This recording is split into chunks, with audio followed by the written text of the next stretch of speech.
In question 1, part A, we have to expand 1 minus 1 upon 2x to the power 2. So we can expand this using the expansion formula a squared minus 2ab plus b squared. So this will become 1 whole squared minus 2 into 1 upon 2x plus 1 upon 2x whole squared. Simplifying, this will become 1. This 2 and 2 will cancel. So this will be 1 minus 1 upon x plus 1 upon 4x squared. In part B, we have to find the first 4 terms in ascending powers of x in the expansion of 1 plus 2x to the power 6. So the expansion formula for 1 plus b to the power n. So this will be 1 plus b to the power n is 1 plus nc1 b power 1 plus nc2 b power 2 plus nc3 b power 3. Now, in place of b, we have 2x. So this will become 1 plus 6c1, n is 6, 2x to the power 1 plus 6c2, 2x to the power 2. And as it is asking for the first 4 terms, so this will go till nc3. So this will become 6c3, 2x to the power 3. Simplifying, 6c1 is 6. So this will become 1 plus 12x. 6c2 is given by is 15. So this will be 15 times 4x squared plus 6c3 will be equals to 20. So this will be 20 into 8x cubed. We can simplify our answer to write it as 1 plus 12x plus 60x squared, and this will become 160x cubed. In part C, we have to find the coefficient of x in the expansion of 1 minus 1 upon 2x whole squared multiplied by 1 plus 2x to the power 6. Now, in the first part, we had the expansion of 1 minus 1 upon 2x whole squared, which was equals to 1 minus 1 upon x plus 1 upon 4x squared. And we are multiplying this by the expansion of 1 plus 2x to the power 6. So the expansion, we got 1 plus 12x plus 60x squared times plus 160x cubed. Now to find the coefficient of x, we have to look for the terms which when we multiply, it will leave x to the power 1. So if I multiply 1 with 12x, that will give me a term in x, so that will become 12x. Multiplying minus 1 upon x with 60x squared, so that will give us a term in x to the power 1, so that will become minus 60x. And then multiplying the 1 upon 4x squared with 40x cubed, so that will become, so 4 and 160 will cancel, this will become 40, x squared and x cubed will make it 40x, so this will become plus 40x. Simplifying, we'll get 12 minus 60x, which is minus 48 plus 40, that will be equals to minus 8x. So the coefficient of x in the expansion will be minus 8.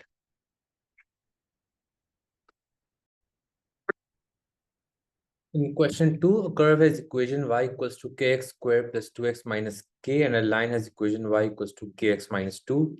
We have to find the set of values of k for which the curve and the line do not intersect. Now, whenever we have a quadratic equation and there is an unknown constant, it means to find the unknown constant, we'll be using the discriminant, which is b squared minus 4ac. And as the curve and the line are not intersecting, it means it will be less than 0. So in the first step, we will equate the two equations. This will become kx squared plus 2x minus k. This is the equation of the curve. And we'll put it equals to kx minus 2, the equation of the line. Simplifying, this will become kx squared plus 2x minus kx minus k, and this will become a plus 2. Now finding the values of a, b, and c. So a is the coefficient of x squared, so this will be equals to x. The coefficient of x is b, so when we take x common over here, this will become 2 minus k. And c is the coefficient of the constant term, so this will be minus k plus 2. Now applying b squared minus 4ac, so this will be 2 minus k whole squared minus 4 into k into minus k plus 2. And we'll put it less than 0 as they're not intersecting. It means that there are no points of intersection, so b squared minus 4ac less than 0. Expanding, we'll get 4 minus 4k plus k squared minus, so multiplying 4k and minus k, so that will become minus 4k squared and this negative will make it a plus 4k squared. So this will become a plus 4k squared, and 4k times 2 will become 8k, and this is a negative sign, so this will become a minus 8k and less than 0. So simplifying this, we'll get 5k squared minus 12k, and this is a plus 4, so plus 4 is less than 0. Now, factorizing this, you will get, so we can do midterm breaking up here. So this will become 5k squared minus 10k minus 2k plus 4 is less than 0. Taking 5k common, this will become k minus 2. Taking 2 common from over here, this will also become k minus 2 less than 0. So this will be 5k minus 2 and k minus 2 less than 0. So the two values of k will be equals to 2 and k will be equals to 2 upon 5. Now, as it said that it is less than 0, so we have to give the correct inequality sign as well. To give the correct inequality sign, to understand this, it is better if we draw a quadratic curve. So the upper value is 2 and the lower value is 2 upon 5. As it is less than 0, it means the curve has to be negative, and it is negative below the x-axis, which means if you move forward from 2 upon 5 and backwards from k equals to 2, the curve will be less than 0 or negative. So the final answer will become k must be greater than 2 upon 5 and k must be less than 2.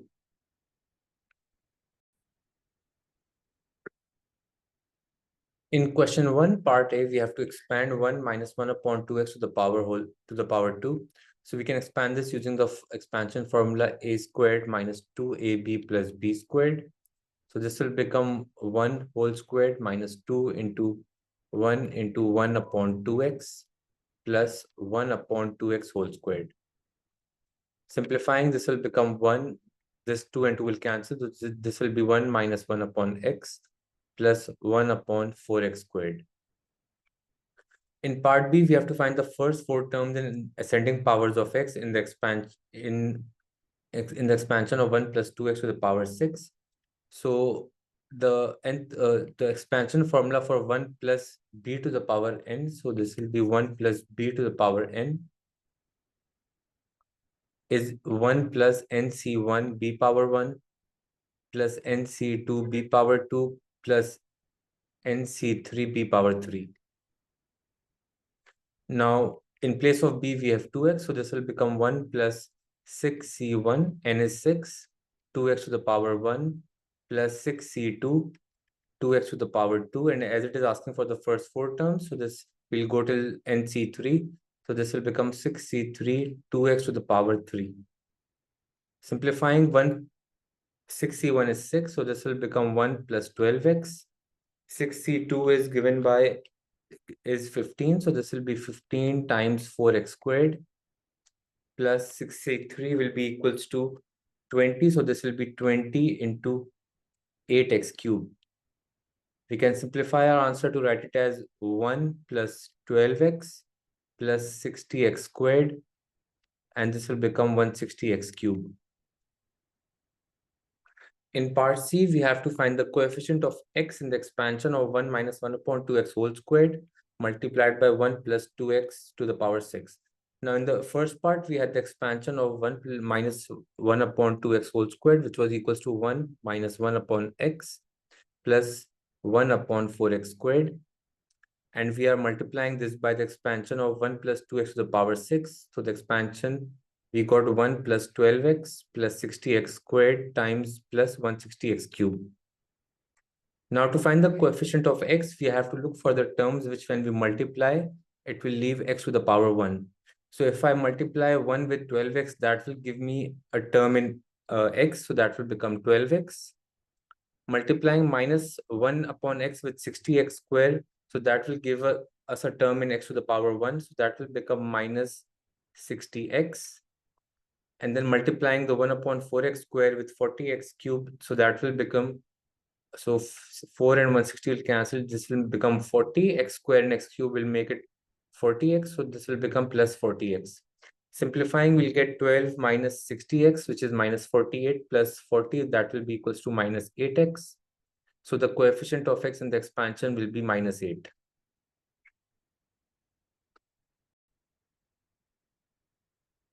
In question 3, we have to solve by factorizing the equation 6 cos theta tan theta minus 3 cos theta plus 4 tan theta minus 2 equals to 0. So to factorize, we can take common from the first two terms. So taking common, we'll be taking 3 cos theta common. In the bracket, we will have 2 tan theta minus 1. From 4 tan theta and minus 2, we can take 2 common. So this will become 2 tan theta minus 1 equals to 0.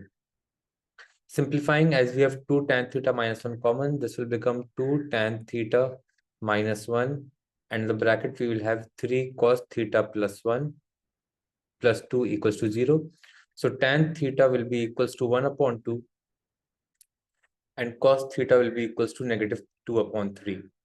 Now finding the values of theta, first we'll take tan inverse of 1 upon 2. So tan inverse of 1 upon 2 will become 26.56. So the basic angle is 26.56 degrees. Now as tan is positive in the first and the third quadrant, we'll be making the basic angle in the first and the third quadrant. However, the range for theta is given as 0 till 180. So we'll just be taking the basic angle in the first quadrant, which is positive for tan. So this is 26.56. In this case, theta will be the angle taken from the positive x-axis in an anti-clockwise direction. So this will become 26.56 degrees. However, we have to give our answer in angles to one decimal place. So the final answer will be 26.6 degrees. In the second step, taking cos inverse of 2 upon 3. So cos inverse of 2 upon 3 is equals to 48.18. So in this case, the basic angle will be 48.18 degrees. Now to find the value of theta, we will make the basic angle in the negative quadrants of cos, as we had minus 2 upon 3. So cos is negative in the second and the third quadrant. However, as again the range is 0 till 180, so we'll just be making the basic angle 48.18 in the second quadrant. Now to find theta, we'll measure the angle anti-clockwise from the positive x-axis. So this angle will become 180 minus 48.18. So 180 minus 48.18 will be equals to, theta will be equals to 180 minus 48.18 degrees, which is equals to 131.81 degrees. As we have to give our answer to one decimal place for angles, so the final answer will be 131.8 degrees. So the two values of theta will be 26.6 degrees and theta will be equals to 131.8 degrees.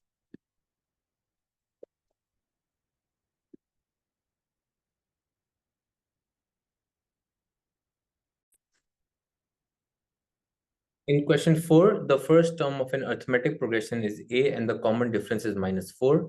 The first term of a geometric progression is 5a and the common ratio is minus 1 upon 4.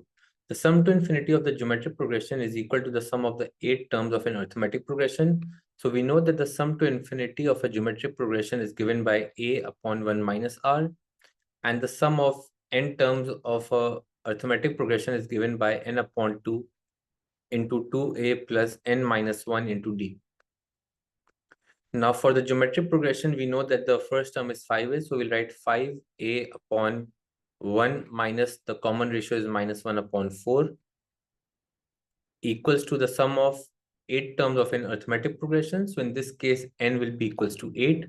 So we'll write 8 upon 2 into 2a plus n minus 1. So as n is 8, so this will become 7. And the common difference of the AP is minus 4. So this will be minus 4. Simplifying, this will become 4. 1 minus minus 1 upon 4 will become 1 plus 1 upon 4, which is equals to 5 upon 4, is equals to 4 into 2a minus 28. Simplifying this, so this 5 and 5 will cancel. We'll get 4a is equals to 4 into 2a minus 28. The 4 and 4 will also cancel out. So the final equation will be a is equals to 2a minus 28. Finally, we can write this equation as 2a minus a will be equals to positive 28. So the value of a will be equals to 28. In part B, it says that the kth term of an arithmetic progression is 0. We have to find the value of k. Now, the nth term of an arithmetic progression is given by a plus n minus 1 into d. As the kth term is 0, So this will be 0 equals to, we know that the value of A is 28 plus, we do not know the value of n, so we can write over here k minus 1, and the common difference was minus 4. Expanding with this, we get 28 minus 4k plus 4 equals to 0. Simplifying, we'll get 4k equals to 28 plus 4, which is 32. So the value of k will be equals to 32 upon 4, which is equals to 8.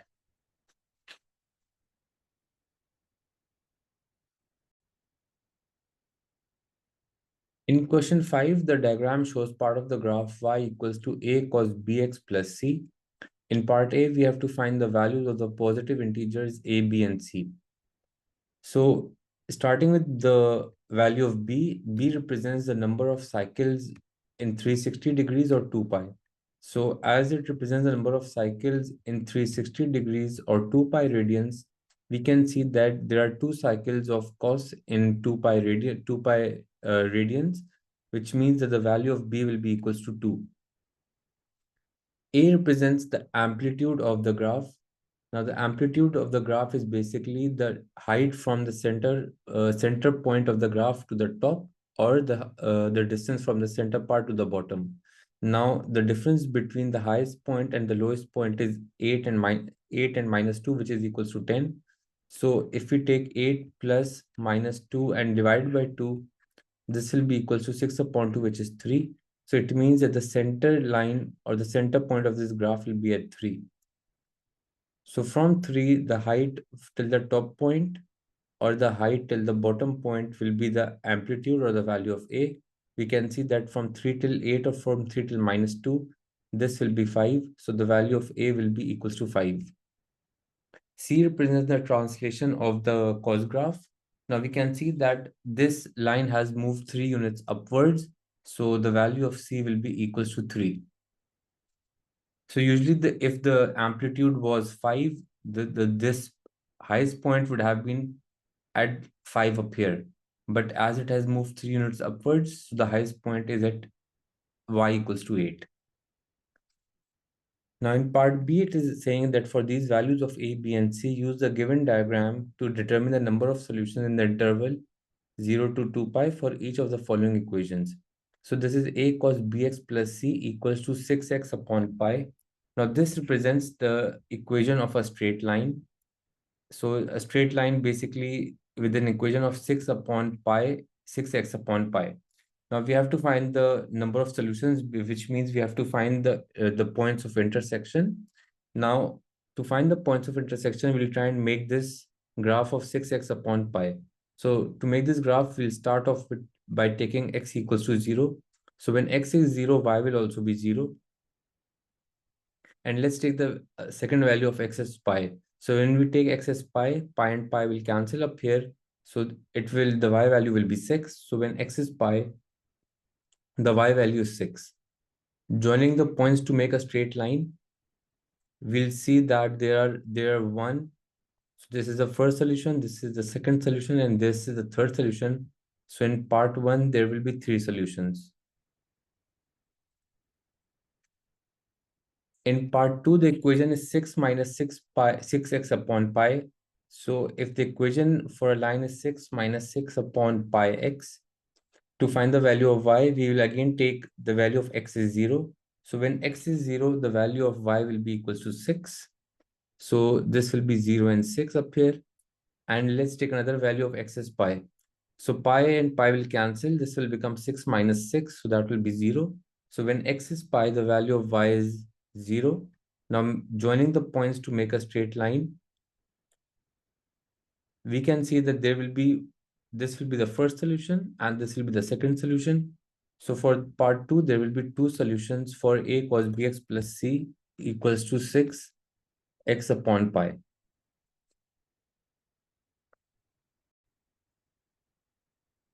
In question 6, the diagram shows a metal plate ABC in which the sides are in the straight line AB and the arcs AC and BC. The line AB has length 6. The arc AC is a part of the circle with center B and radius 6. And the arc BC is a part of a circle with center A and radius 6. We have to find the perimeter of the plate, giving our answer in terms of pi. Now to find the arc length AC or the length BC, we'll first make a line from B till C. Now to find the arc length for AC, we know that the arc length formula is r theta. The radius is 6. However, we need to find this angle. Now, as this length is 6, and if you make a line from A till C, this length will also be 6 as given in the question. This means it is an equilateral triangle. Now, in an equilateral triangle, all the angles are equal. So we can say that angle ABC will be equals to pi, the total angle in a triangle, divided by 3. Once we have this angle as pi upon 3, the arc length will become, so the arc AC will be equals to 6 into pi by 3, which is, if we simplify, this will become 2 pi. And the arc BC will be the same as arc of AC. So the length for arc BC will also be equals to 2 pi. So the perimeter of the plate will be 2 pi plus 2 pi plus the length AB, which is 6. So the final answer will be 4 pi plus 6 centimeters.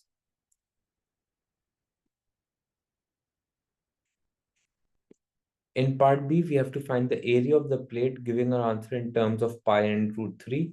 So if you look at the question, to find the total area, what we can do is we can first find the area of the sector ACB, then subtract the area of the triangle to get this area, which will be equal to the area of this segment, and then we can add the area of the triangle.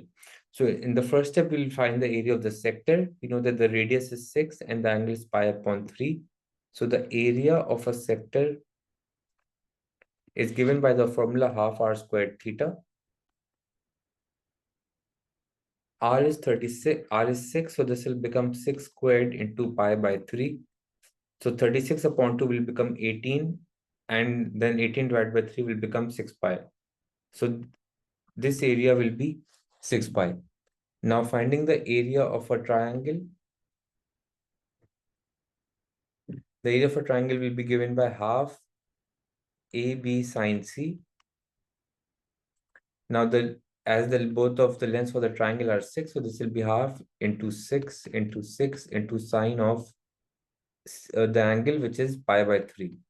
Simplifying this will become 18 and sine pi by 3. So 3 times 6 will be 18 and sine pi by 3 is root 3 upon 2. Simplifying this, the answer will be 9 root 3. So the area of a small segment, we can write it as area of each segment will be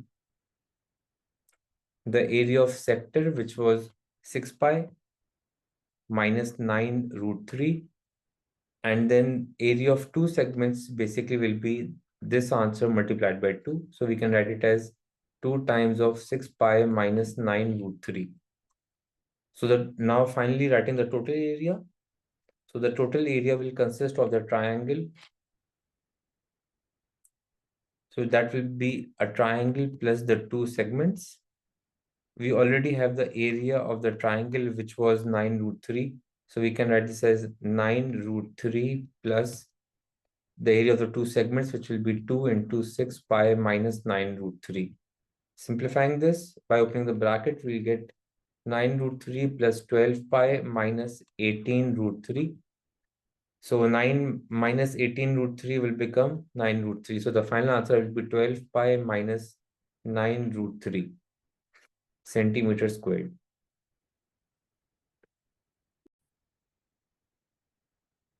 In question 7, a circle with center 5, 2 passes through the point 7, 5.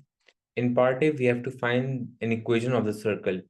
Now, the general formula for the equation of a circle is x minus a whole squared plus y minus b whole squared equals to r squared, where a and b are the coordinates of the center and x or y are any points on the circle. So we have the center point, which is 5 and 2, and we have the points passing through, which is 7 and 5.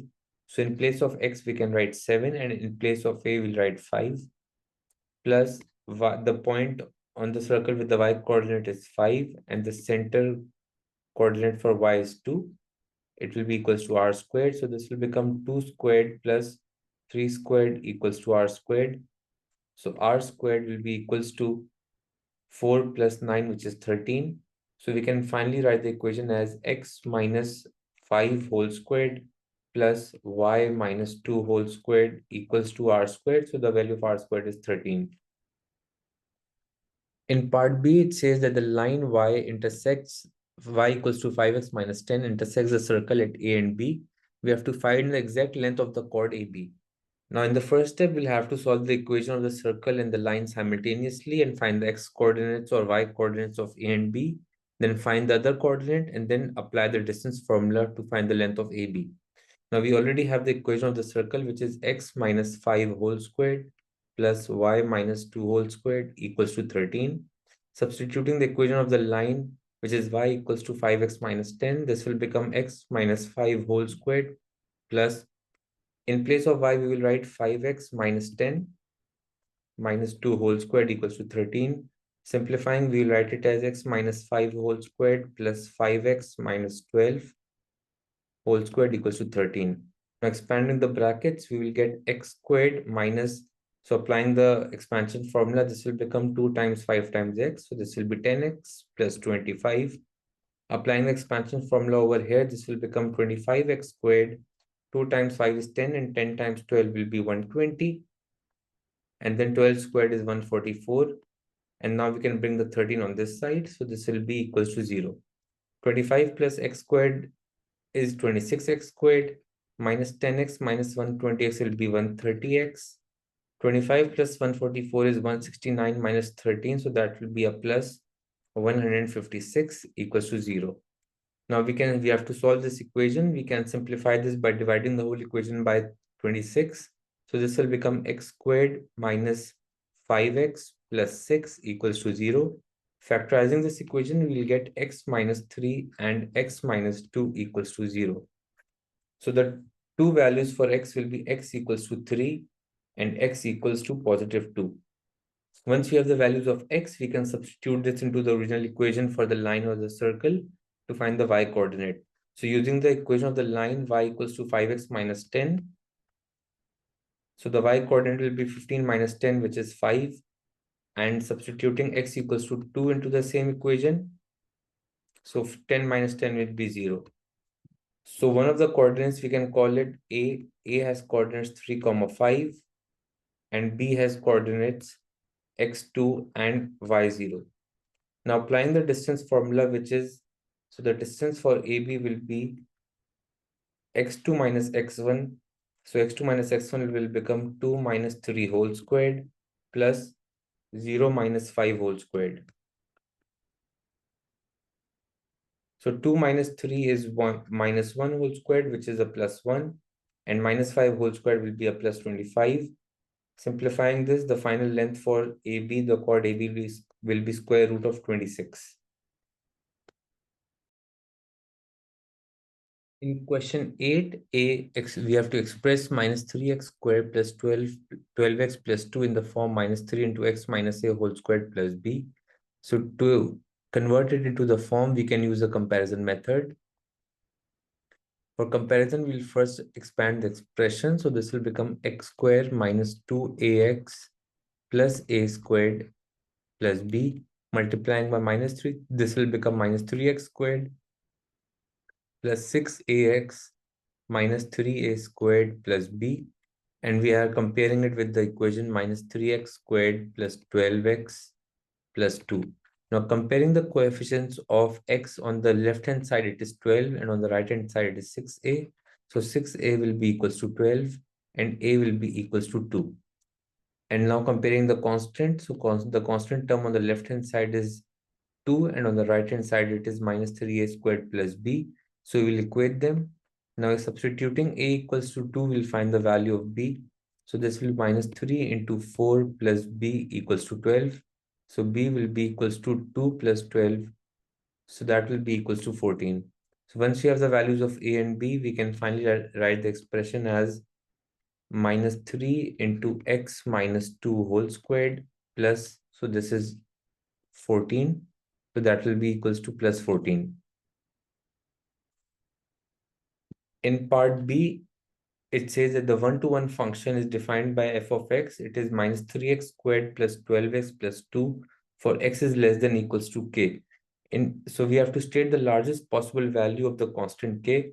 Now we know that this expression was converted into this form -2 plus 14, which represents that 2, 14 are the turning points of this expression. So if we want to find the largest possible value of the constant k, which is a value of x, and the function is 1 to 1. So to understand this, we can first draw the turning points. So the turning points are at 2, 14. So which means it will be up here.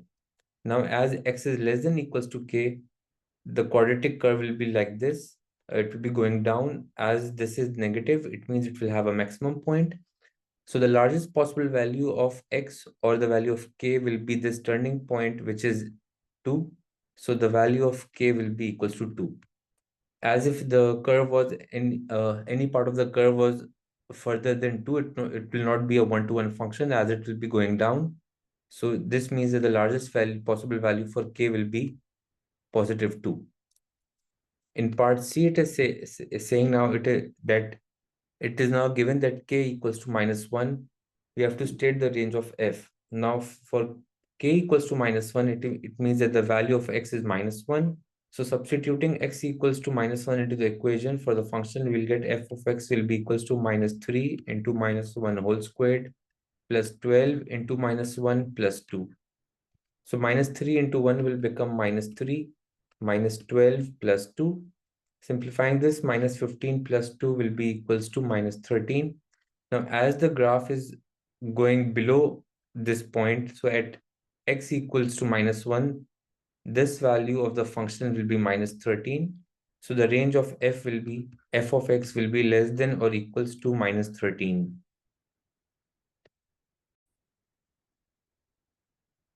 In part D, we have to find an expression for f inverse of x. Now, in the previous part, we found out that f of x was equals to -3 into x minus 2 whole squared plus 14.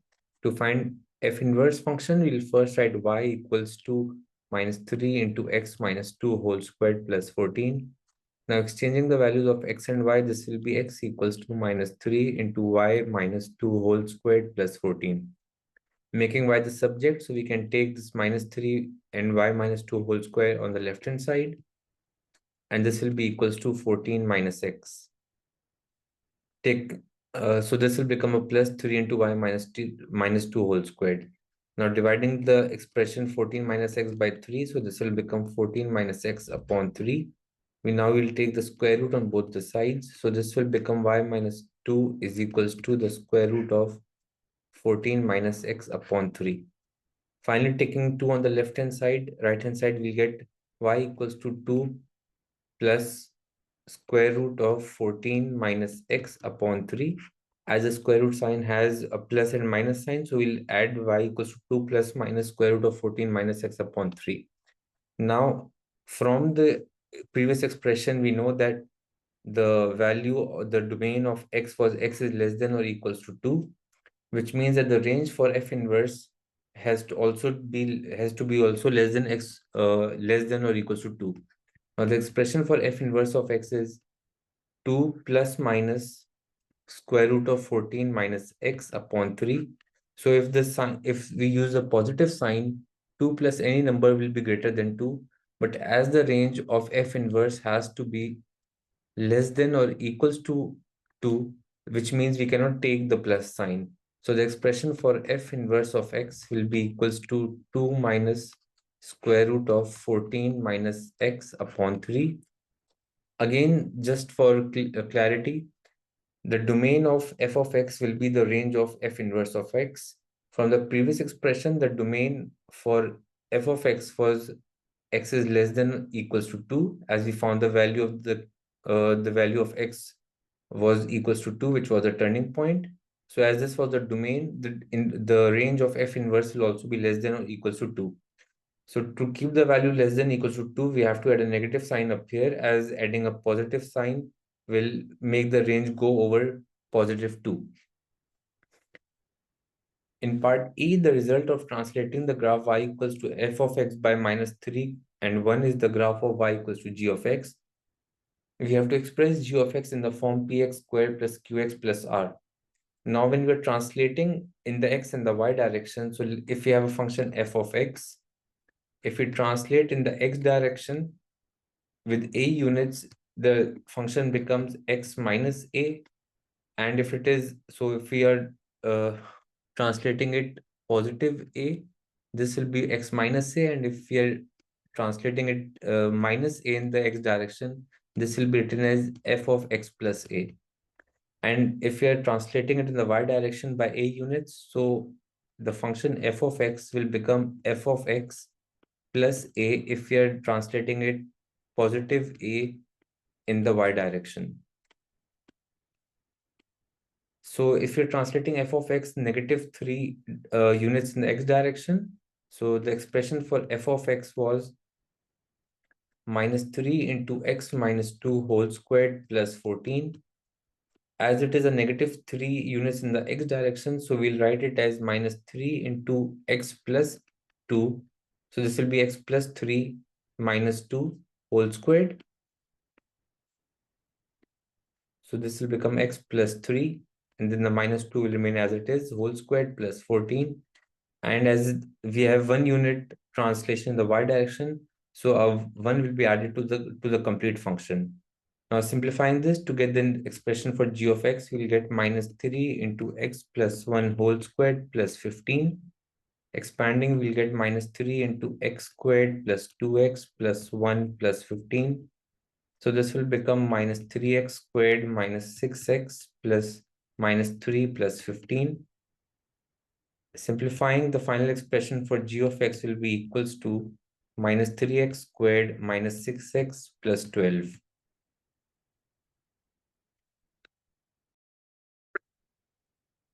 In question 9, a curve has equation y equals to f of x, and it is given that f dash of x, or the derivative of x, is 2x squared minus 7 minus 4 upon x squared.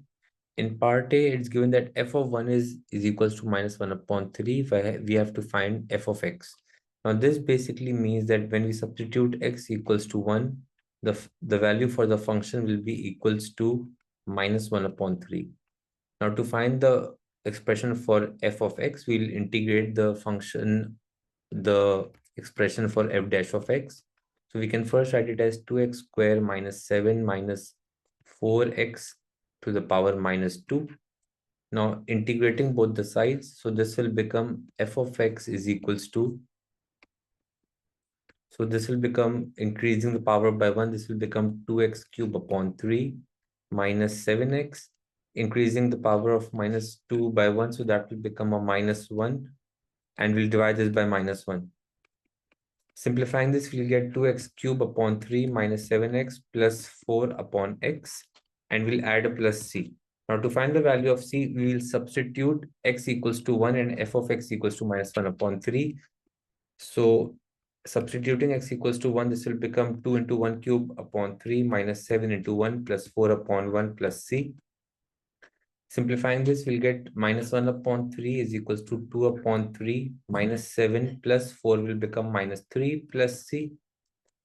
Simplifying this, the value of c will be is equals to, so this will become minus 1 upon 3 minus 2 upon 3 plus 3 equals to c.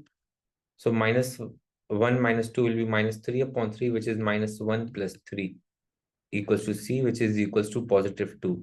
So the expression for f of x will be equals to 2x cubed upon 3 minus 7x plus 4 upon x plus 2. In part B, we have to find the coordinates of the stationary points on the curve. Now, to find the stationary points, we know that the derivative or dy dx equals to 0. So the derivative expression was 2x squared minus 7 minus 4 upon x squared. So we'll differentiate it and put it equals to 0. Before differentiating, we'll write it as 2x squared minus 7 minus 4x to the power minus 2. And now put it equals to 0. So to solve this equation, we can use a substitution, as if we take the LCM up here, if we write it as 4 upon x squared and take the LCM, this will become 2x to the power 4 minus 7x squared minus 4 upon x squared equals to 0. So the expression will be 2x power 4 minus 7x squared minus 4 equals to 0. We can use a substitution y equals to x squared. So y squared will be equals to x to the power 4. So we can write this expression as 2y squared minus 7y minus 4 equals to 0. Using middle term breaking to solve this expression, we'll get 2y squared minus 8y plus y minus 4 equals to 0. Taking 2y common, this will be y minus 4 plus taking 1 common, we'll get y minus 4 equals to 0. So this will become 2y plus 1 and y minus 4 equals to 0. So the values of y will be y equals to 4 and y equals to minus 1. Once we have the values of y, we can find the value of x as we have the substitution y equals to x squared. So x will be the square root of y. As the square root of a negative number is not possible, so we'll just use y equals to 4. So when we write 4 equals to x squared, and the square root of x square is, the square root of 4 is plus minus 2. So the two values of x will be plus and minus 2.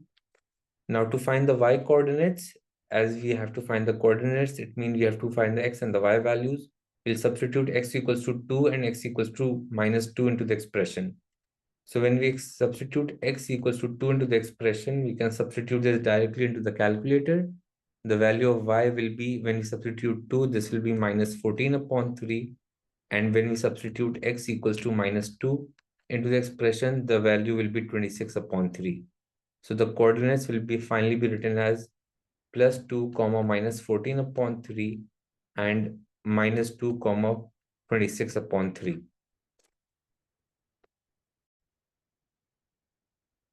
In part C, we have to find f double. Basically, this is a double derivative of x. So the expression for f of x was 2x square minus 7 minus 4 into x to the power minus 2. Differentiating this again, we'll get 4x. The derivative of 7 is 0. And then differentiating 4x to the power minus 2. So multiplying minus 2 by minus 4, this will become a plus 8x to the power. And decreasing the power by 1, this will become a minus 3. So we can write the expression for f double derivative of x as 4x plus 8 upon x cubed. And finally, it says, hence or otherwise determine the nature of each of the stationary points. So the two values of x were x equals to 2 and x equals to minus 2. Now substituting each of these values into the double derivative to find the nature. So when I substitute x equals to 2, this will become 4 into 2 plus 8 upon 2 cube. As this, in this case, the double derivative will be greater than 0. So we can write it at x equals to 2, it will be a minimum point. And when we substitute x equals to minus 2 into the double derivative, so this will be 4 into minus 2 plus 8 upon minus 2 whole cube. So minus 8 upon minus 8 will be a negative answer, because when we divide this, this will become minus 8 and minus 1. So as the double derivative of x is less than 0, so we can write that at x equals to minus 2, it will be a maximum point.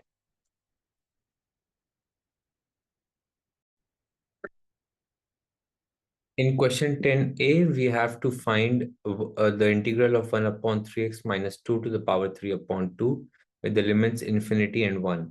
So in the first step, we'll integrate it by bringing the expression in the numerator. So this will become 3x to the power minus 3 upon 2. First, integrating, we will get 3x minus 2 and we'll increase the power by 1. So minus 3 upon 2 plus 1 will become minus 1 upon 2. We will divide by minus 1 upon 2 and also multiply it by the derivative of 3x minus 2, which is 3. So the final expression will become, so the 2 will go into the numerator. So we can write it as minus 2 upon 3 into 3x minus 2 to the power minus 1 upon 2. And this can also be written as minus 2 upon 3. And we can bring this in the denominator. So this will become square root of 3x minus 2. Now substituting the limits, which are basically infinity and 0. So when we substitute minus 2 upon 3 into 3 times infinity minus 2, and then we'll subtract it from, okay, so the limits were infinity and 1. And now when we substitute x equals to 1, so this will become minus 2 upon 3 into 3 into 1 minus 2. Now 3 times infinity will be infinity, and minus 2 divided by, so any number when we divide by infinity, that will become a 0, and this will become a plus. So 2 divided by 3 into square root of 3 minus 2, which is 1. So this will become 0 plus 2 upon 3. So the final answer will be positive 2 upon 3. In part B, the diagram shows the curve with the equation y equals to 1 upon 3x minus 2 to the power 3 upon 2. The shaded region is bounded by the curve, the x-axis, and the lines x1 and x2. The shaded region is rotated through 360 degrees about the x-axis. In part B, we have to find the volume of a revolution. Now, to find the volume, the formula to find volume is given by pi into y squared dx, and the limits. So in this case, the limits will be 2 and 1. Now, in the first step, we'll write it as 3x minus 2 to the power minus 3 upon 2, and we'll whole square the expression before integrating. So whole squaring the expression, that's 2 and 2 will cancel out. So the expression will be pi into 3x minus 2 to the power minus 3 with the limits 2 and 1. Integrating 3x minus 2 to the power minus 3, we will get 3x minus 2 minus 3 plus 2 will become minus 2. We'll divide it by the new power and multiply it by 3. So the expression will become minus 1 upon 6, and this will be 3x minus 2 to the power 2. Now substituting the limits 2 and 1, and we can add the pi to the final answer. So we can leave pi as it is, and now we can just substitute the limits, which are 2 and 1. Now substituting x equals to 2, we'll get minus 1 upon 6 into, so 3 times 2 will be 6 minus 2, which is 4, whole squared minus, now we'll substitute the lower limit, which is 1. So this will become minus 1 upon 6 into 3 minus, so 3 into 1 will be 3, minus 2 will be 1. So 3 into 3 minus 2 is 1 square. So this will be 6. So simplifying this, we'll get minus 1 upon 6 times 16. So that will be minus 1 upon 96 plus 1 upon 6. Taking the LCM, so the LCM will be 96. So this will become minus 1. This is 16, and this will also multiply by 16. So this will become minus 1 plus 16. So the final answer will be 15 upon 96, and we'll add a pi to the final answer. Now we can divide this answer by 3 to simplify this. So 3 5 times and 3 32 times. We can write the final answer as 5 upon 32 pi for the volume of the shaded region. In part C, it says that the normal to the curve at the point 1, 1 crosses the y-axis at point A. We have to find the y-coordinate of A. Now, to find the y-coordinate of A, first we need to find the equation of the normal. And to find the equation of the normal, we need the gradient and a point. We already have a point. To find the gradient, we'll first find dy dx of the expression, which will give us the gradient of the tangent. So the expression was, so the equation was y equals to 1 upon 3x minus 2 to the power 3 upon 2. Now, before differentiating, we'll bring 3x minus 2 in the numerator. So this will become minus 3 upon 2. Differentiating this, we'll get dy dx equals to minus 3 upon 2. We will multiply with the coefficient. The power will decrease by 1. So minus 3 upon 2 minus 1 will become minus 5 upon 2. We'll multiply it by the derivative of 3x minus 2, which is 3. So simplifying this, we'll get minus 9 upon 2 into 3x minus 2 to the power minus 5 upon 2. So this is basically the dy dx represents the gradient of the tangent. Substituting x equals to 1 into this expression, we get minus 9 upon 2 into 3 into 1 minus 2 to the power minus 5 upon 2. So 3 minus 2 is 1. So 1 to the power anything will be 1. So the gradient will be minus 9 upon 2. And this will represent the gradient of the tangent. which means that the gradient of the normal will be positive 2 upon 9. Finally, forming the equation, we will get y minus y1 is equals to 2 upon 9 into x minus x1. To find the y coordinate of y, so the y coordinate of A, we know that A will have coordinates 0, comma y as it is crossing the y-axis. So the x value will be 0. Substituting x equals to 0 to this expression, we will get y minus 1 is equals to 2 upon 9 into 0 minus 1. Simplifying this, we'll get y equals to minus 2 upon 9 plus 1. And finally simplifying this, so taking the LCM, this will become minus 2 plus 9, which is 7. So the y coordinate for A will be positive 7 upon 9.